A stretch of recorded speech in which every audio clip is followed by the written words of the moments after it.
নমস্কার বন্ধুরা, মনীষা রান্নাঘরে সবাইকে স্বাগত।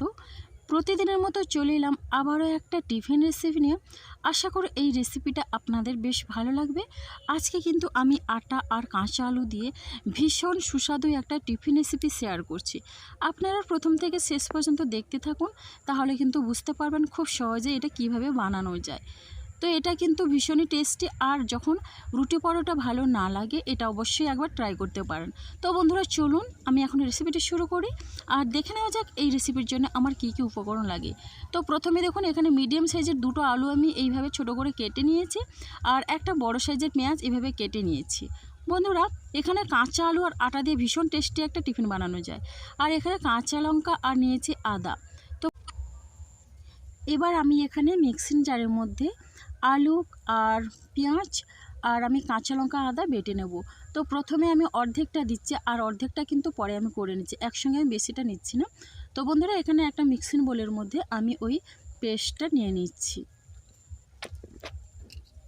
তো দেখুন, আমি কিন্তু দুবারে আমি এই পেস্টটা নিয়ে নিয়েছি। এবার দেখুন, আমি এটা বেশ ভালোভাবে মিশিয়ে নিচ্ছি, আর এটা কিন্তু একেবারে মিহি করে পেস্ট করে নিয়েছি।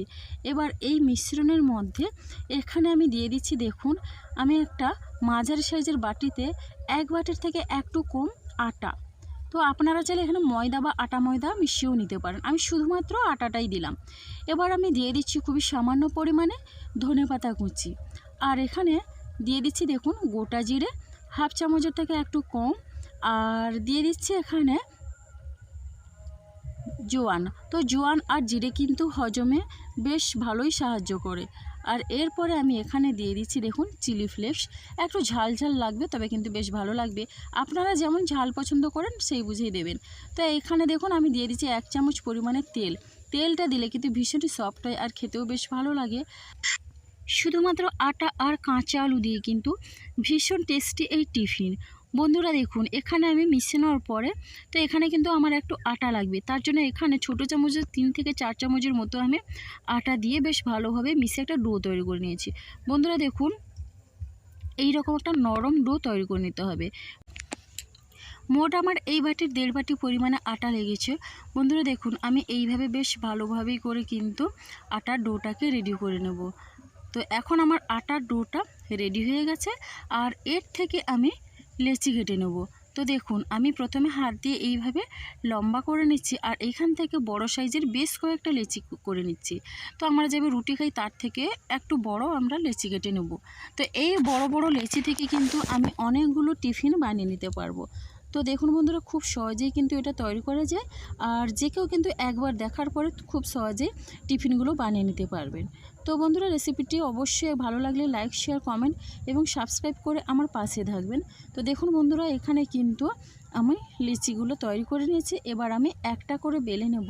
তো এখানে আমি একটু আটা দিয়ে বেলে নিচ্ছি, আপনারা চাইলে এখানে তেল দিয়েও বেলে নিতে পারেন, তবে আটা দিয়ে আমার খুবই সহজ লাগে, তার জন্য আমি প্রথমে আটা দিয়ে বেলে নিচ্ছি।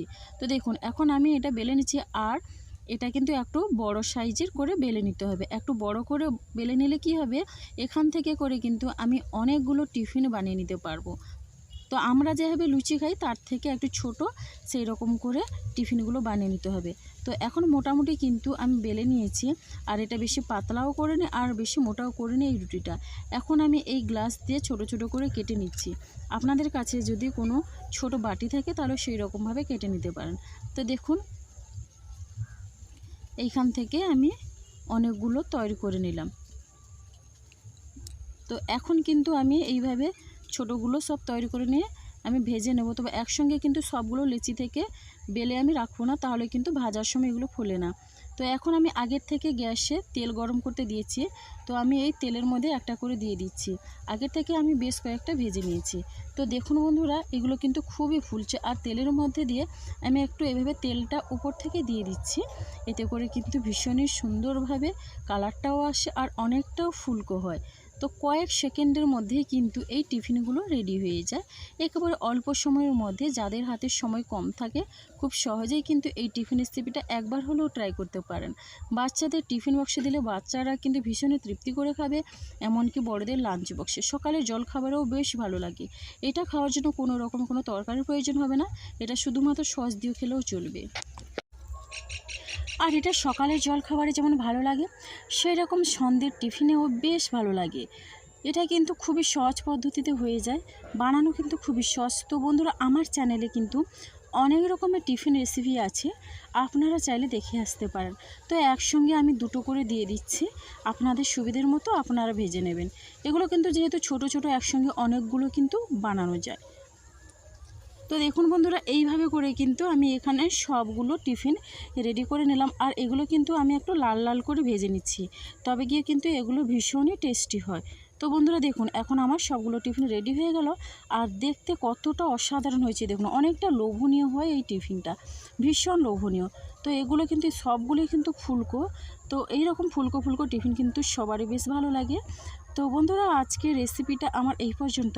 তবে এই রেসিপিটা যদি আপনাদের ভালো লেগে থাকে, তাহলে একটা মিষ্টি কমেন্ট করবেন। আপনাদের একটা কমেন্ট কিন্তু আমাকে অনেকটা উৎসাহ দেয় নতুন নতুন রেসিপি বানানোর জন্যে। তো বন্ধুরা, সবাই ভালো থাকবেন, সুস্থ থাকবেন। অসংখ্য ধন্যবাদ। আবার আসবো আগামীকাল।